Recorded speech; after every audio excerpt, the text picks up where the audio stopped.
And welcome back, guys. I appreciate you, as always, for tuning back into Black Expat Life Abroad.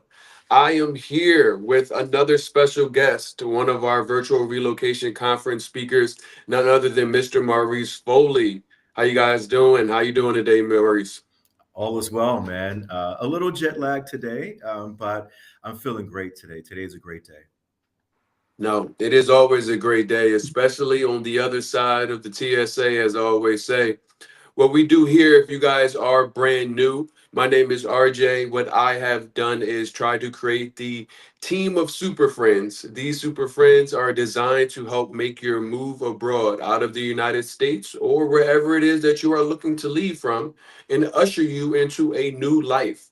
This life abroad is something that you can actually obtain, but you're going to need some help. You might need a hookup along the way. And what we do is not only drive the conversation, but bring in our team of experts. Today, we're going to have Cape Town, South Africa, talk about what that life looks like there. Because I know when you guys are going into your Google searches, when you're going into Chat GPT and trying to figure out where is your next best life going to start, you continuously some of these see these top destinations, and Cape Town is one of them. So we're going to get into not only who Maurice is, but how he's going to be able to help you in your journey ahead of your move abroad. So without further ado, let us get into it. Make certain that you are sharing this with somebody that needs to hear not only information about Cape Town, but needs somewhere to go to make certain that they have the information on how to move abroad and to do it successfully. Maurice, you said you just got back. Can you talk to me? Where were you at? You said you have some jet lag. Yeah, I actually, I'm an avid traveler, and sometimes I like to take the long road, just so that I can visit other areas. Um, Normally, I would take a straight flight from Atlanta, straight into or Washington D.C. Into Cape Town or Johannesburg, but this time I wanted to go to some other countries, and that was Zambia and Nairobi, Kenya. Then landed in New York, and then went to Atlanta, and then came to Bermuda. Because That is I love flying, and I love going to different places, and I've done that route before, but it does wear on you a little bit. We are changing so many time zones, and then finally getting to your final destination, and then the next day it catches up with you because your body's confused as to where it is, right? hmm So yeah, I took the long way back, which was about 21 hours, but normally it's about 15, 16 hours. But I enjoy what I do. I enjoy traveling, and so there's no harm. No. Just a little sleepy, but I'm good. Yeah. That though, I don't think I have yet to journey on a trip with that much airtime. I'm definitely a little, I would say like it's going to take a lot of sleep and a lot of movies to get me on that plane for that long. But I am looking forward to it. Somebody said to me the other day, I heard you were going to South Africa. And I said, well, I have been talking to Maurice, and you didn't know that. But I know you've invited me out there. And some of the things that I'm hearing about South Africa, not just as a place to travel, but as a place to live, it seems really inspiring and an opportunity that I think a lot of people are starting to consider. One thing I always tell you, audience, in regards to our destination experts, many of us were in the exact same position as you. Many of us aren't from the places that we have become an expert on how someone can live there. We had to take the actual steps and not the elevator on ways not only to build a life and thrive for ourselves, but in other ways to help you guys with the blueprint on how to do so. So, talk to me, Maurice. How did you get to Cape Town in general? Because the journey is worth the entire experience. Well, my journey began several years ago, and when I say several years ago, in 1998, when really, if I'll be specific, Black Americans weren't traveling to South Africa, Mhm. let alone Africa. I think people were going to the northern African countries, such as Morocco and Egypt, and because those were easy to get to, right? Mhm. But of course, in the 90s, it was during the apartheid era as well, and Nelson Mandela and his fight for freedom, so that his family, colleagues, friends, all of that would have an opportunity to live their best life. And so Mm-hmm. I graduated from undergrad in '98, and so my family got the calling to come to South Africa to help this community build a church and a community center. Um, Once you get to know and understand South Africa, it's like the West Coast, East Coast. There's the Western Cape, and then there's Okay. Eastern Cape. So we were invited to come to the Eastern Cape of South Africa in 1998, which was approximately 4 years after apartheid ended. Nelson Mandela became president, and so there was a shift in culture because now people were free to live their best life, and in doing so they were now allowed to live, to become entrepreneurs, to find jobs. And so my first the touch base on the continent was in South Africa, and it changed my life. And it's still changing my life to this day, still having a big impact on me today. And that's because I connected instantly with the culture. No, I listen. That's why I said, how did you get there? Because my experience was it was an invitation. It was an opportunity to come to Colombia at a time where not many Americans, Black Americans especially, were visiting Colombia. A lot of people, my family was like, "You're going to Cartagena? What's there? What do you know about Colombia?" I said, "I don't know anything." My one of my sisters, Spellman's sister, actually, she said, "Hey, let's go out there. I'm Colombian. You're going to be okay." And what I tell people when I got there, the words that I was greeted with, "Tu eres mi color, tu eres mi color," as the person pointed to their skin.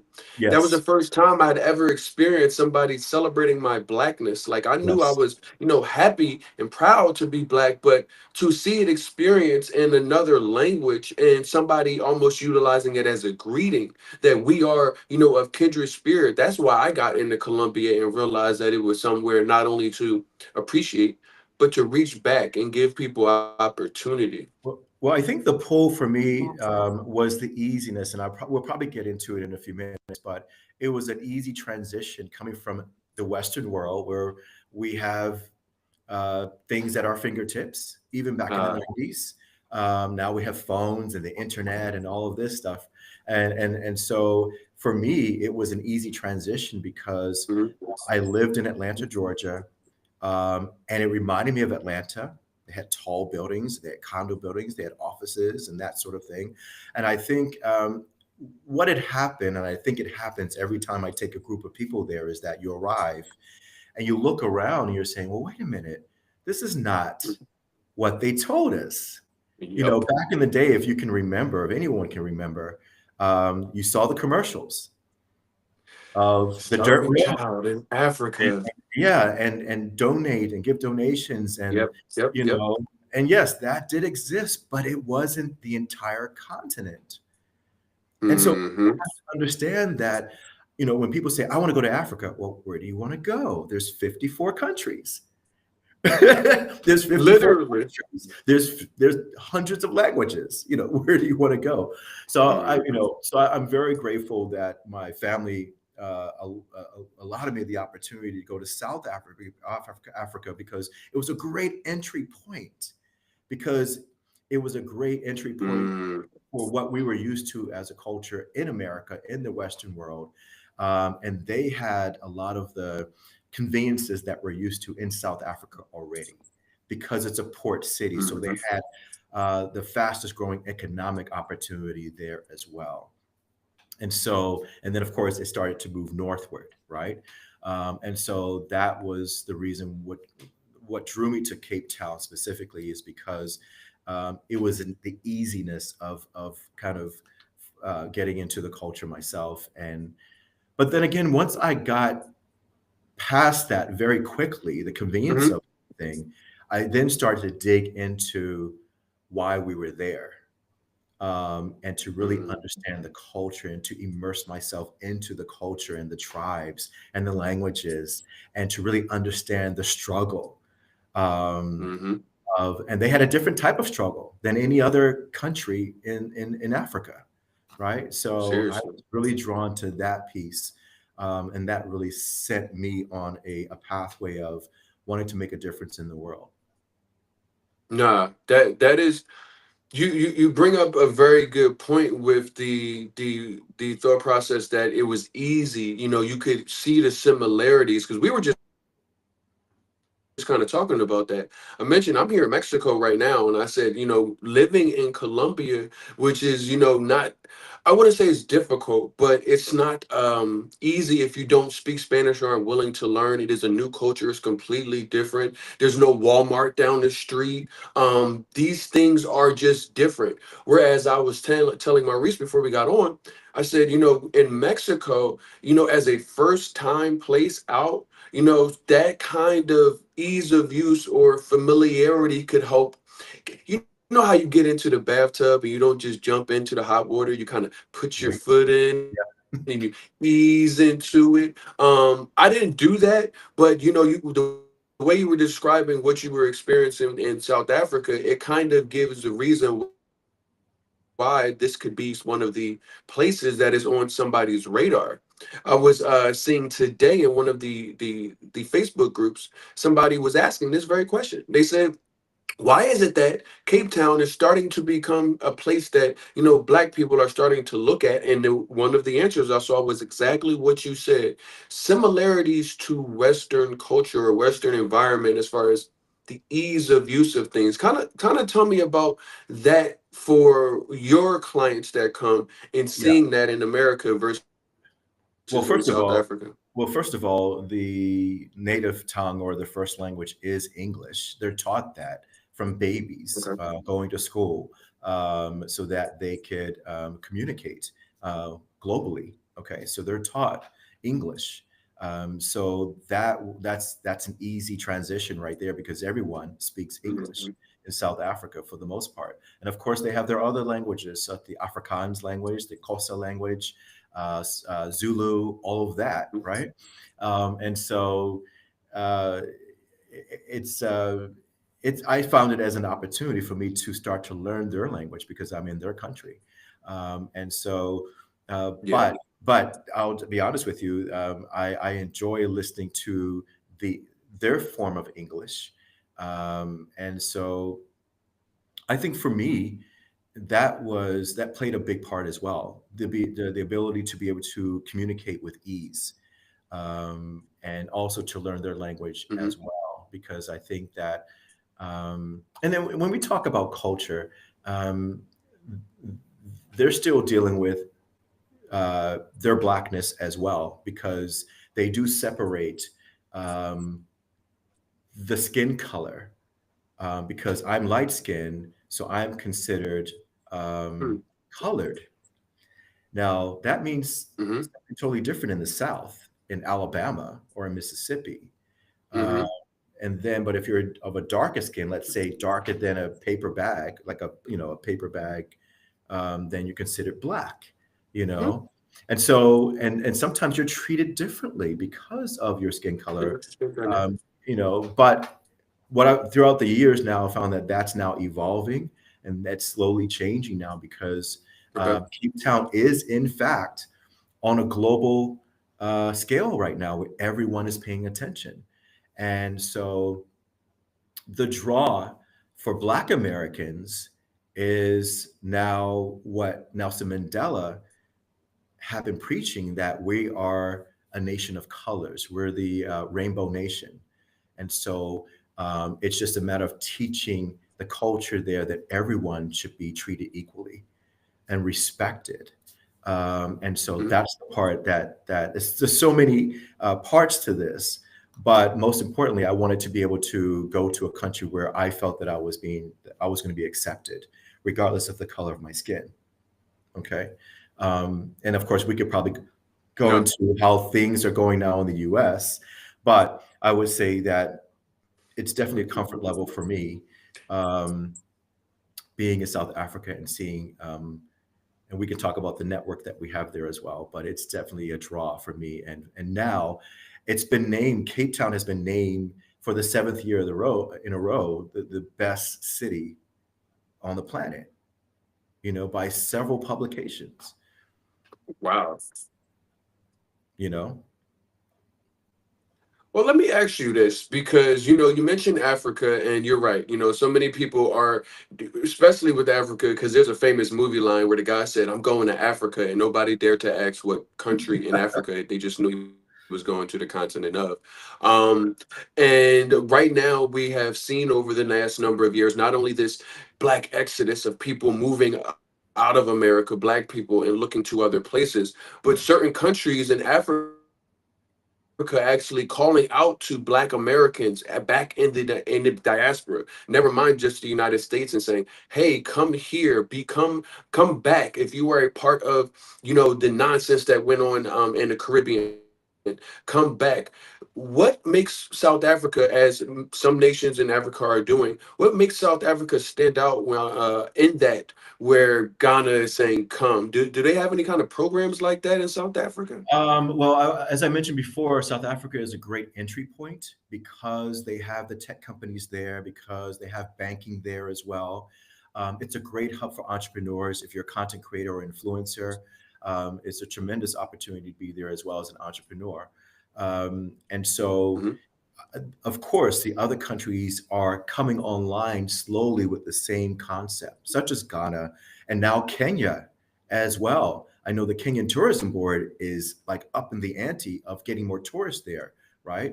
But then it's opening the door Mhm. for more business-minded people as well. If you look at Nairobi, Kenya, the majority of their population in Nairobi are young people under the age of 30.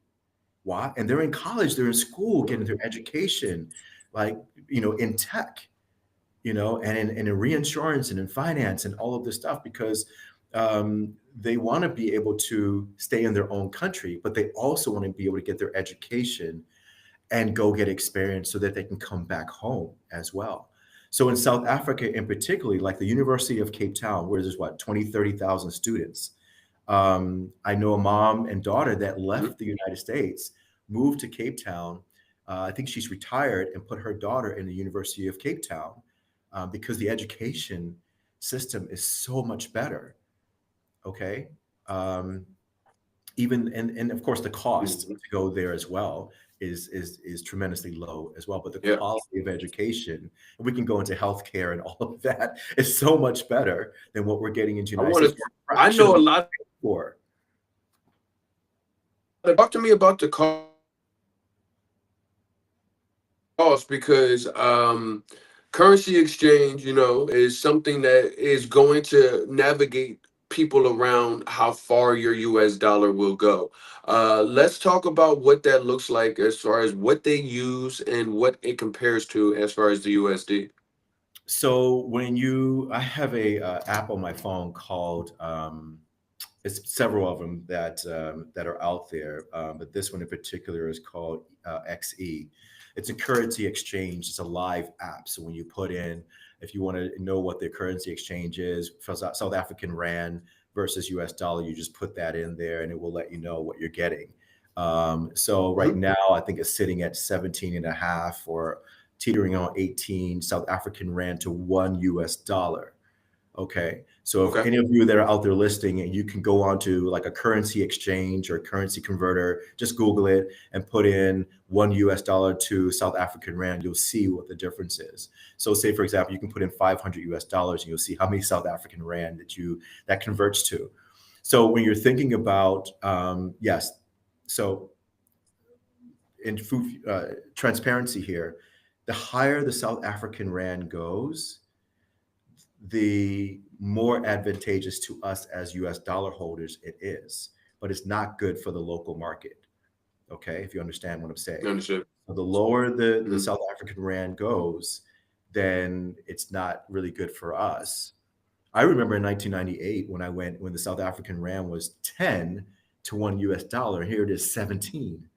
So you imagine going grocery shopping Yeah. as using your debit card as a US bank holder, um, you know, paying rent and that sort of thing. It works to your advantage as a US dollar Mhm. person to the South African rand. So um, it's really a no brainer for us to go down there and exchange our US dollar for South African rand because we get a higher return in their money for the US dollar, Yep. you know, No, that makes a lot of sense. And what I tell people which is is there's attractive. a two-edged thing to no, seriously. There's two edges that you have to look at, both sides. There is one, the actual exchange rate. The exchange rate, obviously, you just said 17 to 1. I think Mexico it's like 18 to 1. Colombia, it's almost 4,000 to 1. But you also have to consider when coming from America, even in a place like Panama, where it is a 1-to-1 exchange, things just don't cost as much in the versus in the United States. So people are able to get a $1,500 Yeah. apartment fully furnished on Yeah. the water in Panama, where there's nowhere that you can get that in the United States. The same in South Africa, the same in Johannesburg, Cape Town, Durban, George, all of these metropolitan cities in South Africa, the same Mhm. applies. You can be in a high-rise building on the 18th floor looking over the city, you know, in a 1 or 2 bedroom for like 1,500 bucks, 1,200 bucks a month, or sometimes lower, you know, if you get lucky, you know, with all the amenities that you have in a Yep. hotel. You know, it's and then of course when you go grocery shopping, you know, if you spend an average 150 Hmm. $200 on groceries in the US, you're probably going to spend 75 in US dollars on the same groceries. Why? Because Hmm. you don't really have the amount of exchanging of hands before it gets to the consumer. Okay. Um, and I'll tell you Yep. now, we can talk about grocery shopping. I was actually on the phone on WhatsApp with my mom. I walked into, we have a Woolworths in, we call it Woolies, but we have a Woolworths for those that are of certain age who remember Woolworths.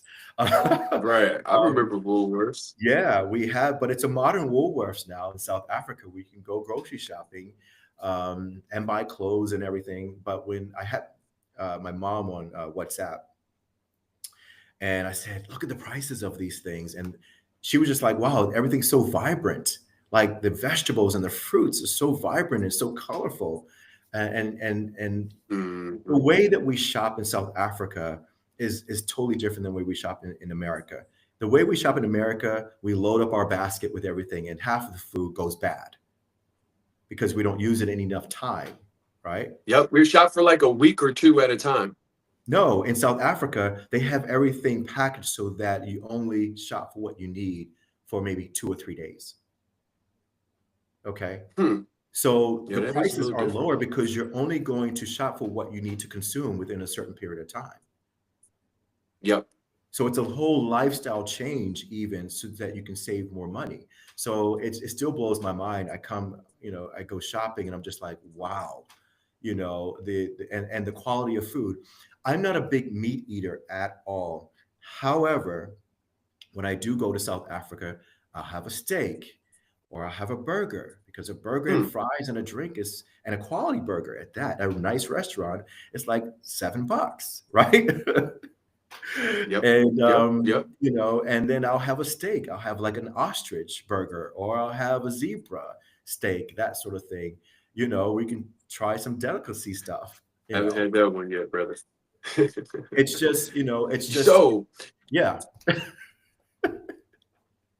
yeah, you said zebra and an ostrich right on the tail end, and you just slid that right in there. So that is one thing that you have to consider because you mentioned the good things that are ease of use from the Western world, but then you mentioned like some other things. Zebra and ostrich are not normally served in the United States. Was it difficult to get accustomed to the culinary scene because things in Colombia are definitely different than what I was experiencing in the US. no, the culinary scene in South Africa is thriving. And when I say thriving, you go Okay. to restaurants and you see what they're serving. And of course, you look over to the other table and like, wow, that's interesting. Or you see them bringing out food. I'm like, what is that? You know, it's just the food is so authentic and it's so fresh. Like you can Mm. taste the meat and you can taste the vegetables and before, like when I eat in the US, I'll be honest with you, every time I eat somewhere, I get bloated. Not in South Africa.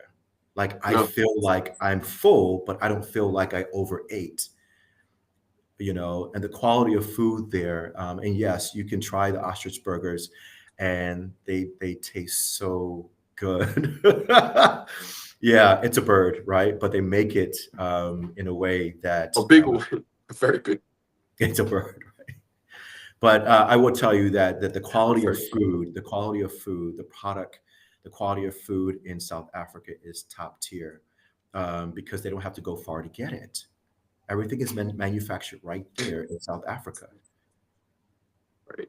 You know, that's Yeah, I tell why the people. cost is so low, is because everything is manufactured right there, from your toothpaste to your deodorant, to your soaps, to whatever you want. Everything is done right there.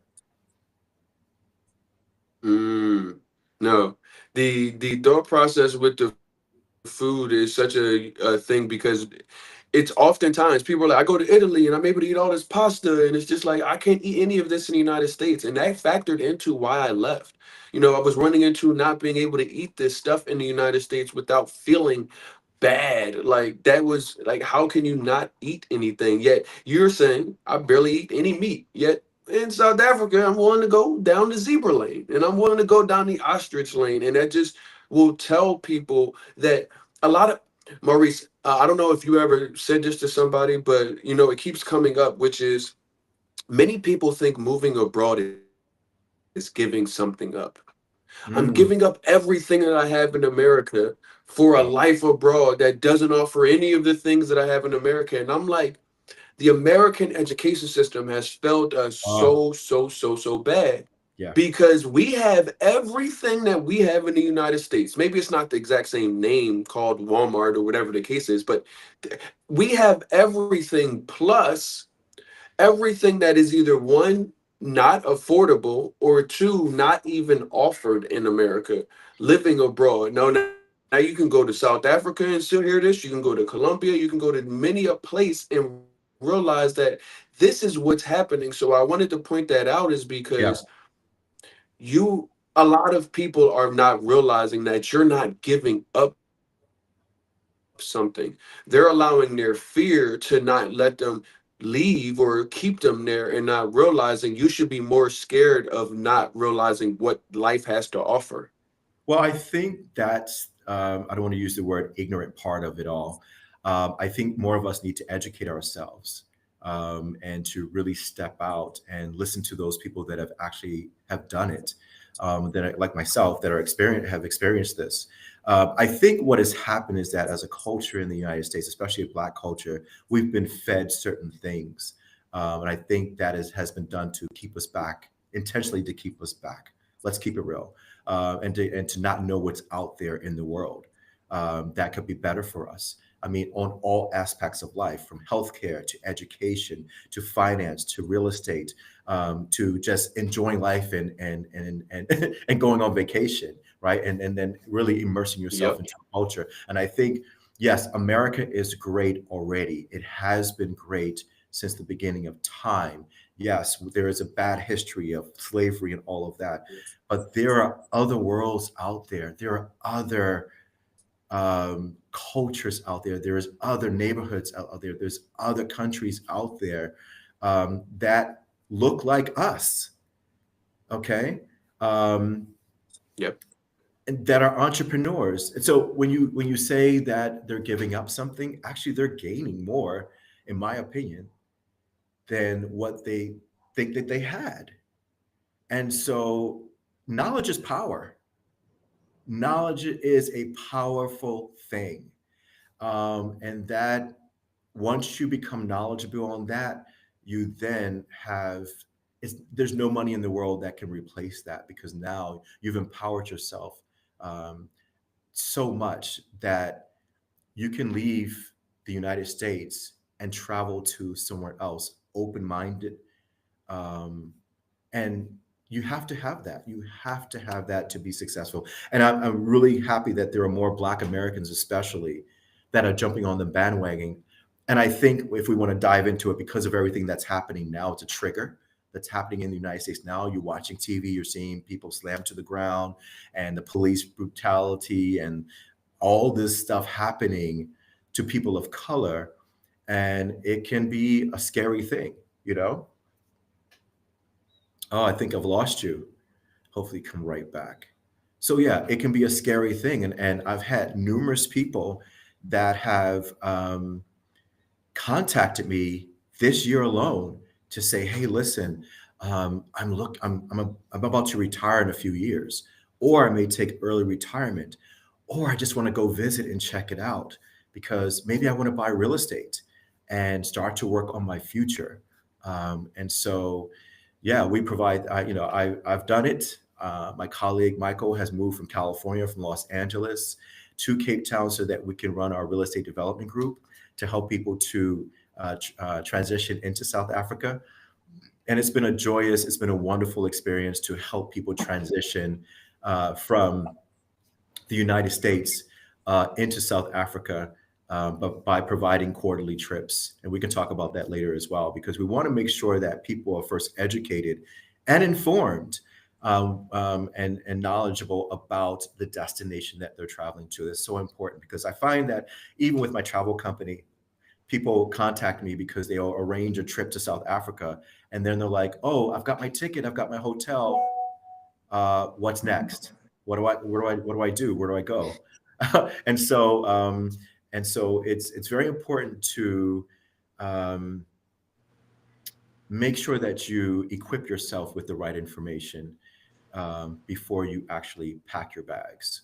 And yeah, so I just had a group that just returned, a group of 25 from all over the United States. They all met up in Amsterdam. They didn't know each other at all, and then they Mhm. all flew together down to Cape Town, and they left as friends. And they made new friends as well. And they're already reaching out and saying, "Hey, I want to come back because I Yep. felt I didn't even like I only scraped the surface of getting to know South Africa in 10 days."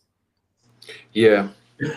And that's why I tell people you may need multiple trips. Hopefully you can extend it to where it's, a little bit longer. Because what you experience, that community feeling, it's infectious in the most positive ways, and it gives you the opportunity to, I would say, tap back in, because it would be different if it was something that we didn't know about. Yeah. But we may remember it at a time where things used to be a little bit different. And what you see abroad, and the communities that are abroad that are thriving, are a return to that. From the expats perspective, it's a Yeah. return to what's familiar. From the locals perspective, they may have never stopped doing this, but in America, those things have gotten far away. I want to mention something to you, and I think that we have to relay the message because I think that some Black Americans, especially, feel that Africans overall, well, we're talking about South Africa, that they do not like Black Americans. Hmm. That is far from the truth. Um, I think that there's a perception of who Black Americans are because they watch certain programs on TV because now they have access to television. And Yeah. so they see a portrayal of who Black Americans are. And that's not the totality of Black American culture, is not what you're seeing on television. Mm. And I won't name certain shows. I don't want to get in trouble here.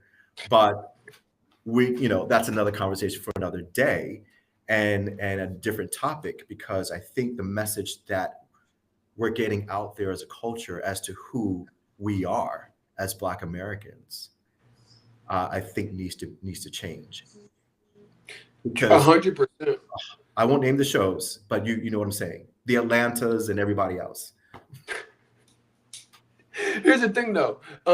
Unfortunately, and this is a thing that we talked about before regarding this table, and ours, and what it is that we can create for each other. Unfortunately, we don't have control over our narrative. So when we say what gets out as far as what Black America TV gets pushed, you'd be surprised how many TV shows get deaded, canceled, never see the light of day. Yet we see so many consistent things where it's like, why is this imagery consistently pushed out and green lighted?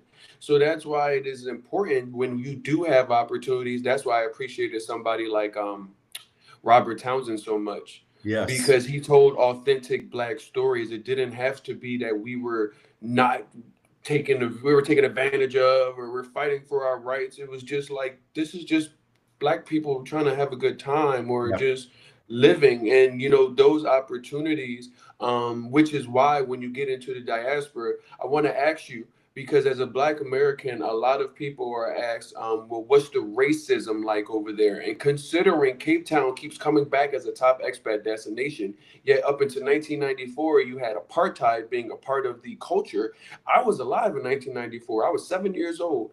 What does it look like now? Because to get out of, what do they say, jump out of the frying pan into the fire, you wouldn't want to leave America to go into something that feels almost relatively similar. Well, I think racism is a global issue that we have. Wherever there are people, you're going to have some form of discrimination. And that starts from childbirth, in my opinion. That starts from being a young child, and what you're being taught, the culture that you've been brought up in, maybe experiences as well. And I think it's an individual choice at the end of the day to make a conscious effort that I don't want to be that person. I don't want to be that guy. And so I think with the newer generation coming up now, they're not tolerating that behavior. They do speak out, they do talk back, and to correct people. Yeah, South Africa is known for to be was known during the apartheid to be highly racist. And of course, with the ending of that, and with Nelson Mandela bringing everyone together, black and white, and so what I was saying in the beginning is that you have white people that are not racist either, and that I have white friends in South Africa, and so I think it's this the same level of racism, if not more, is in the United States than in South Africa. Yeah, America's Okay. got its own brand. Yeah, America's got its own issues, and a lot of this underlining, a lot of this underneath. Whereas in South Africa, um, the a lot of it's not tolerated, and you'll get one or two things. You'll pick up on one or two things here or there, but it's not like in your face, that sort of thing. And so I think the white race in South Africa is transitioning now, and the newer generation is coming up and not tolerating that, even within their own race. They understand that everyone is equal, and so it's a daily process, but it's not a blatant situation. I've never experienced racism before. Maybe because I'm colored, considered mixed Mm, race in South Africa, so maybe I'm treated differently. But I've been with my blacks, and I've never experienced it while being with them. And that so, is a dynamic. yeah, and so I've never experienced it firsthand.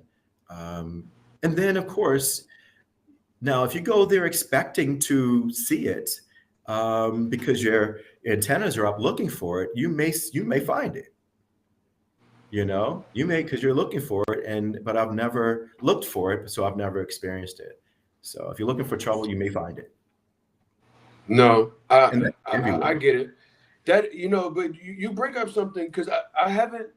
You said two words, colored and black, and I Yeah. haven't necessarily gotten those vibes in traveling. What I always do tell the audience is that many times your first chance at feeling like you're being treated as an American is actually when you go to leave America.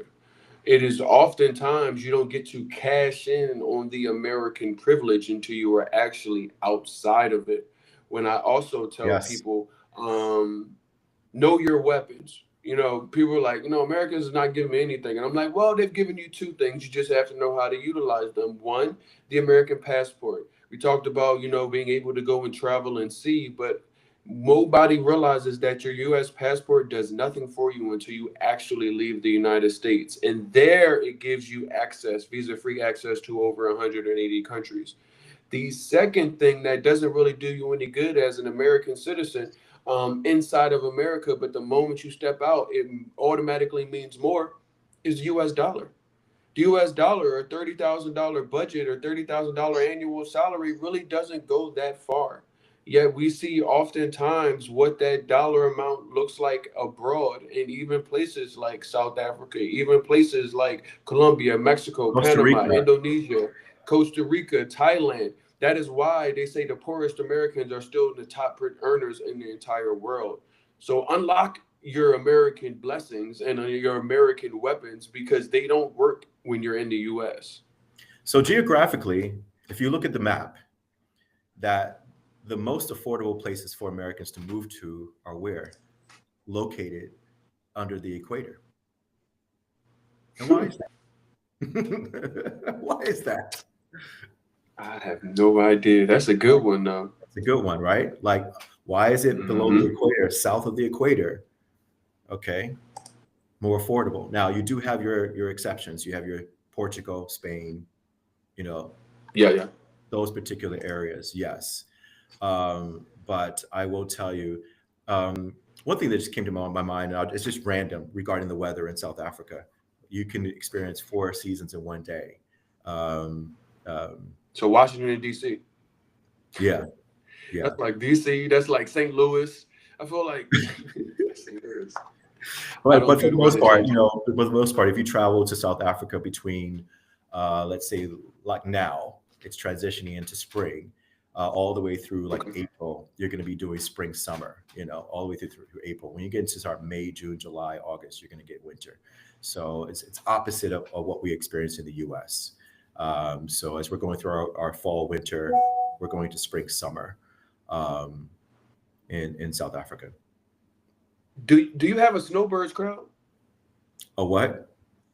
South Africa snowbirds. They leave when it gets cold in the United States and go live in South Africa for a little bit. I'm guilty. So he's like, "Wait, what'd you call me?" I was like, wait a minute. Are you sure you're talking about? Yeah, I wasn't sure. Yeah. So I am that. That's hilarious. Now, mind you, you can go skiing in South Africa. You can go skiing in South Africa during the wintertime. Okay. Yeah, but you have to go to Okay. the mountains. You have to go to the mountains for that. And in the summertime, you can go ATV riding in the sand dunes just outside of Cape Town. Hmm.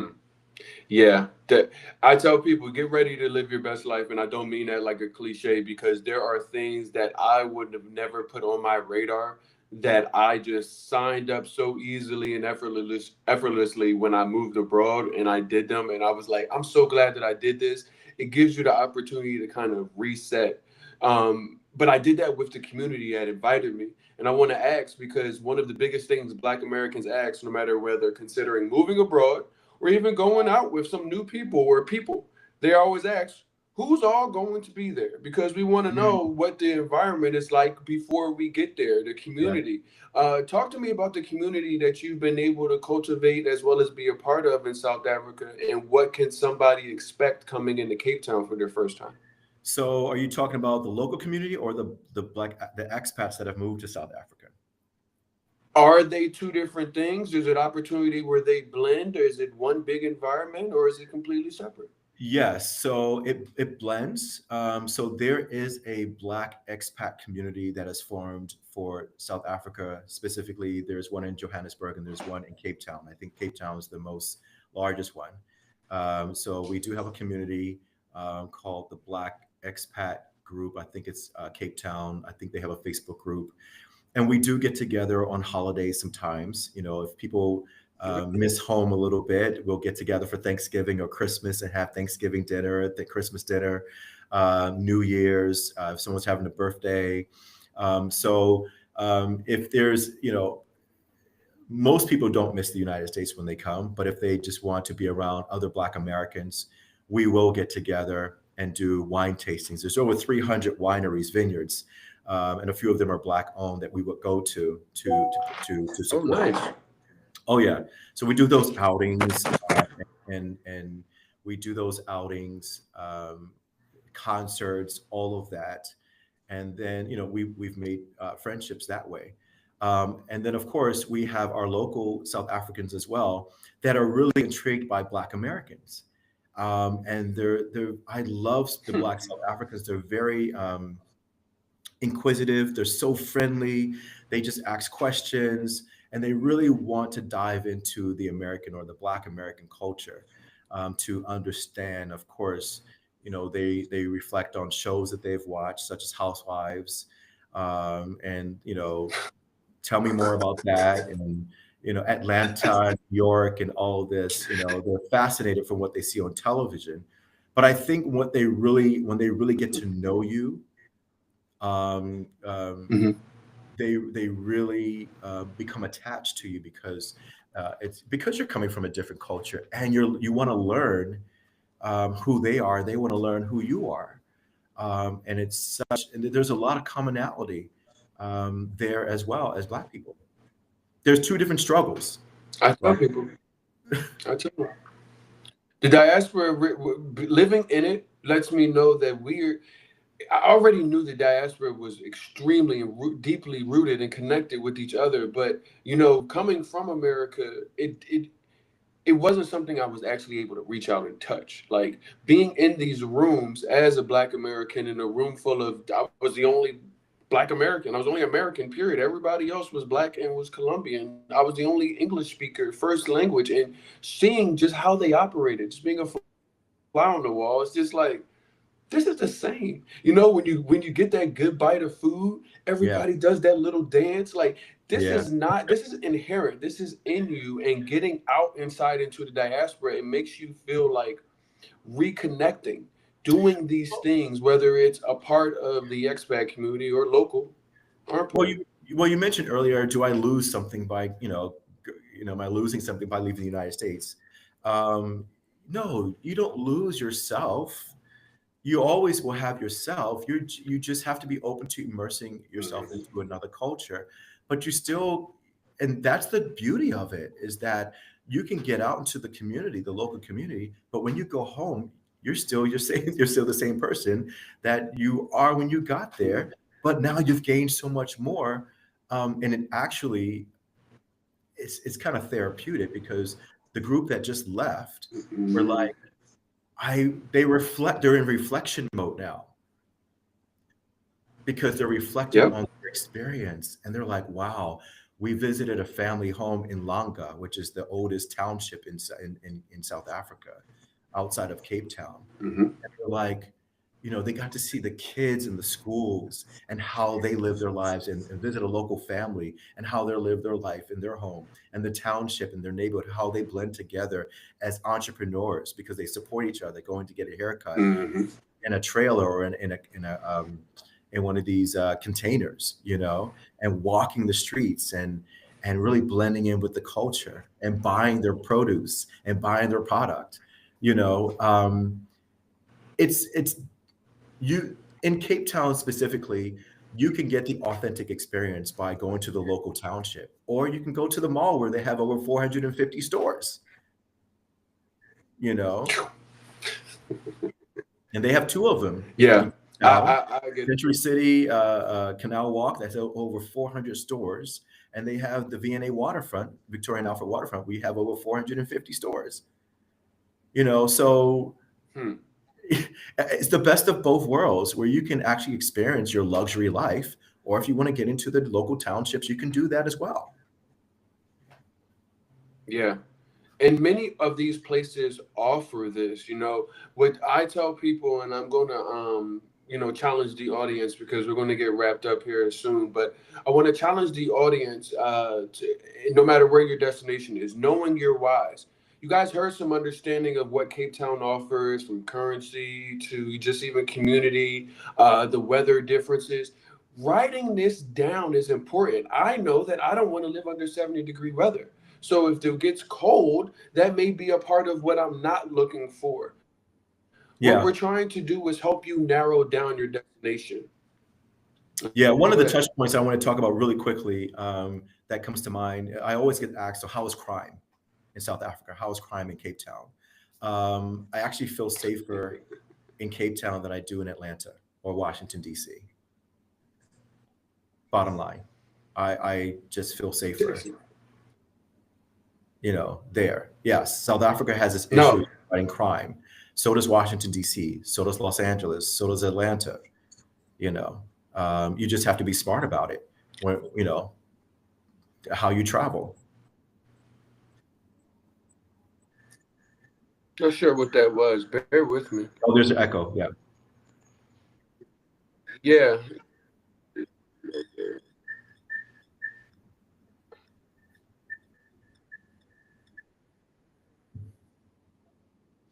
All right, we're still here. We're still live, but we're gonna wrap it up. You still here? Yeah, no problem. No problem at all. But while you're doing that, I want to tell everybody I do have a trip coming up in November, the end of November. I've got uh, oh, I'll wait. No, no worries.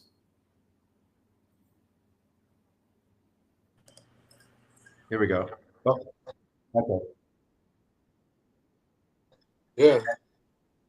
Not sure what that is. Bear with There me should be one an echo cancellation second. button. Uh, I have it. Sorry about that. You can hear me now? Oh, good. Yeah, perfect. There we go. Yeah. So I was talking Yeah. about crime. I went to go type something to somebody and I brought up the producer. No Yeah. worries. Yeah, when we talk about crime, it's all about being smart and not being paranoid and making a few friends there. But I've never had an issue with worrying about walking down the street by myself in Cape Town. At nighttime, of course, you just stay in the well lit areas, just like you would do in any other city around the globe. People are people; they're out there, and you just have to be smart about where you're going and where you are. But we can talk about Yeah. subject of And crime somebody's, regarding healthcare, cost of living, that sort of thing. I'll just tell you. I'll just tell you right now that I don't have any regrets whatsoever, not one. oh, yeah. No, we're going to get into this because somebody's in the comments asking about cost safety versus Colombia Okay, versus sure. Africa because it keeps coming up when they're talking when they're going to look into top expat destinations, top places to go. But these places are also, well, these are dangerous. And shout out to Tristan and CC Sutton. They're out in Vallarta, Mexico, and they said the easiest way to determine whether or not if your place you're looking for is more like less safe than the United States, Google how many active gangs are in the United States. There are over 30,000 active gangs in the United States. The things that we have gotten used to, how we send our children to school, how we go out to a grocery store, a church, a bank, any of these places, and it could be the last time. That normalization is not a normalized scenario. Bad things happen, but in normalized ways, it is not. I will tell people that I came from the United States and I came from Philadelphia, which is a particular northeastern city. I didn't grow up in the suburbs and I didn't grow up in the middle of America where there was nothing going on. So growing up, I had to learn to carry myself in a certain kind of way. Absolutely. Taking this to places from Philadelphia to Atlanta to Florida has led me to carry myself in a way where others may not have been able to navigate certain things because I grew up seeing some things. For me, moving around in Colombia, I know what to do inherently without somebody telling me because of how I grew up. Yeah. What I will tell you is common sense. People often throw it out the window, and I tell you why, because they're having a great time. The weight of America is off of them, so they forget not standing on the corner holding a cell phone, looking up directions at 8:30 at 9 o'clock at night. That's not something that you would be like, I'm going to go do this in the middle of a downtown busy major city. But Right. oftentimes they forget that this is their life. They're not on vacation. Everybody lives here. So I feel like the safety thing, it's not what America positions it. Your likelihood of you getting kidnapped it's unlikely. Yeah. Who are you? What do you have? No one knows you. Yeah, one of the things that the United States government has on their website is on the travel website. I think it's the TSA. I'm not sure if it's TSA, but of course they give alerts to different places that you should not travel to, or at least they have different levels of alerts, different colors, and all of that. I'm not sure where Cape Town is right now, but I've traveled to 23 countries in Africa so far, and I look at the different levels out there. Um, and I think what they do is they put those levels or alerts out there pertaining to Americans' comfort level of a perfect world situation. And I think it's a false positive. And I think it depends on, just like any city in America, it depends on what neighborhood you go to in Chicago or LA or Atlanta. You're probably going to put yourself at risk for something to happen, you know? So the same applies Sure. to yeah, same applies. So, but I've never had an experience, uh, any kind of a bad experience or any kind of feeling like there's, for me, I've never felt uncomfortable in South Africa, even in Johannesburg. Love Johannesburg. Uh, but I think that Cape Town is definitely a safer city. Um, and I have friends that work in Johannesburg, and they'll fly down to Cape Town just to get away for the weekend because Johannesburg is very business, very corporate. Where Cape Town is more Mhm. beaches, mountains, wineries, party scene, fun place to relax. That type of vibe. No, I get it. And Colombia offers so much opportunity. What I tell people is, because when you go Google Colombia, there's a lot of negative things that come out. A Yeah, lot of people are putting, once again, themselves in situations that are not normalized. Most yeah, people who do not go out in the street and meet somebody and then invite right, them to their house, friend or not. Those right, things, what happens is those are automatically ushered and saying, this is what happened and this is where, and not realizing that the what led up to that happening is not something most people are doing. So we do need to consider that. When it comes to safety also, I tell people, like, what happens in the United States just does not happen. I was in a bowling alley one time, and there was so much noise I couldn't really hear the person talking next to me. The one thing I could hear over all the craziness, I could make out somebody screaming. And I kept turning around and thinking, is something going on? Because is something going on? Because the thing in the black community is like, you see somebody running, you just get up and start running, and just you figure out when you get there. So I'm trying to listen to him, but I hear this screaming, and I'm like, and he looked at me. He's my buddy. He's from St. Louis, and he goes, "You're not at home." And I said, "Huh?" He said, "You're not at home anymore. Nobody's gonna run up in here and start, pew pew pew. There's not gonna be an incident. Somebody's having fun."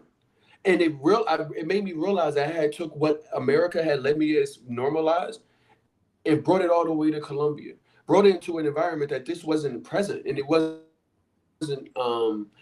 something that I needed to be concerned about. I didn't need to be concerned about that. May need to be concerned about other yeah, things, but nowhere is Narnia. The place that you think that everything is 100% perfect doesn't exist. That's why I reference people yeah, back to their whys. What are you looking for? What are you looking to leave? What are you looking for? If you could live in Narnia, what would it have? That way you can help try to narrow this yeah, down. That's why we had this conversation. We wanted to make certain that people. We just had Panama yeah, and that on. It was either earlier this week. Go ahead, yeah, and Maurice. that's why I have been taking people to South Africa in particular for the last 15 plus years, is because I wanted to make sure that people get a chance to give themselves the opportunity to see the continent of Africa, well, to at least land their feet on the continent, but to be exposed to Hmm. one of the 54 countries. And I've been very blessed to have people to trust me over the years to send them into South Africa, send them into Ghana, send them into Kenya and Tanzania and Morocco and Egypt and Zanzibar and Zimbabwe and Botswana, and I can go on. But this is my passion, and that is to educate and inform Black Americans, especially of what is out there and what's available to them to explore the world. It'd be a shame that you, born and raised in America, as a Black person and never stepped outside the 50 states, let alone, you know, Hmm. yeah, there's so much out there. As the largest continent in the world, you deserve to treat yourself to that. And I'm not just speaking about South Africa altogether. I'm speaking about go to Africa, go to a country where you feel that you can make a connection. Do your research, get educated, ask somebody, join one of these groups of people that are out there doing it, Yeah. and explore and see the world. It's not as a far reach as you think it is. People think that it's expensive. No, you got to know how to do it. You know. No, that is real. We got some more questions in here. Gentleman wants to know, and I've got my answer, but I want to hear from what you think in South Africa. He says, "Do you feel comfortable going out dressing nicely in South Africa? I felt uncomfortable Colombia or South Africa. What is your take on it? Okay, so I didn't hear the majority of it, but what I heard I know was, do I feel comfortable dressing up going in out in South Africa? That's the part I did hear. What was the second part of that? yes, that's part. Oh, absolutely. Why? Because South Africans That can part. dress. Okay. South Africans dress. When I tell you they dress and they look like they're millionaires. Okay. Probably better than, well, millionaires probably don't even dress like this. But they, I, I do dress up when I go out to dinner, when I go to concerts, when I go to plays, performances, that sort of thing. And they do dress up. And I go dress up with my suit on, my jacket, sports jacket, nice shoes on, watch. I don't wear a lot of jewelry, but I'll wear maybe like a little beads or something like that. Um, I don't wear like necklaces and all that, but I've seen people go out and dress up. Um, and, it's never been an issue. It's people dress up and they go out and so thank you for the question, but yeah, people do love to dress there. If you look at the culture and the women and the men and how they dress now, when they go out, they dress in their African attire. Okay.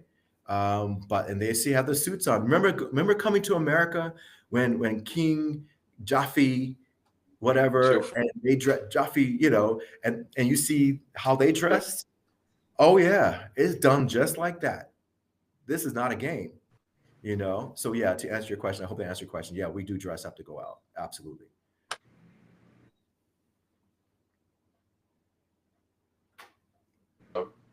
There you go. yeah, my I cannot hear you. Okay.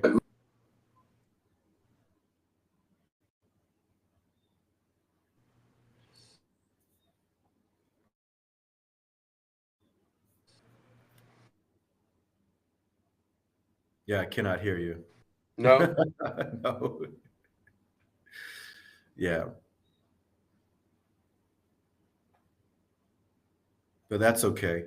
I've enjoyed this session tremendously, and we do have a trip coming up November 29th through the December the 7th to Cape Town. And then we have another one in February. So I'll be more than happy to share that information. If for those that are out there, you can go to twooceansafrica.com. That's my website, and that's TWOAfrica.com. Not the number two, but TWO Ocean Two Oceans Africa. Let me say that again.com to see our upcoming trips for 2025, and I'll be posting 2026 here shortly. We have a couple of trips to Morocco, South Africa, of course. I think to maybe Ghana, Kenya, Tanzania, but my focus has always been on South Africa. And those who are interested in purchasing real estate, investing, we do have the Cape Town Real Estate Investment Group, which is ctreig.com, which is Cape Town Real Estate Investment Group. Expats.com. You can Google that and send us your information if you're interested in purchasing real estate, buying a condo, investing, that sort of thing. And we're here for you. And we handle visas as well. We didn't really get into the visa talk, but we do handle visas for people that want to understand how they can actually transition and move into South Africa. There are certain visas that are available to you if you're retiring, that sort of thing. We can help you with that.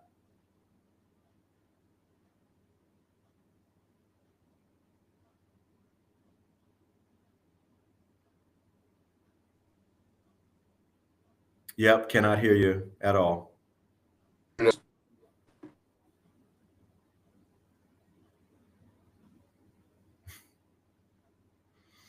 Yep, that's the internet. Sometimes you get a good connection, sometimes you don't. And he's in Colombia, I think. So must be a bad connection there. So if any of you are still there listening, you can reach All me at right. two. Can you Yeah, hear there you go. Well, no, you're not there again. me?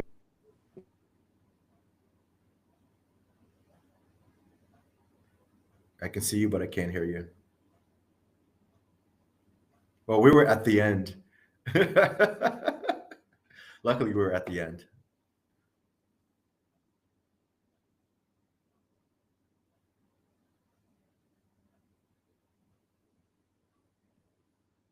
No?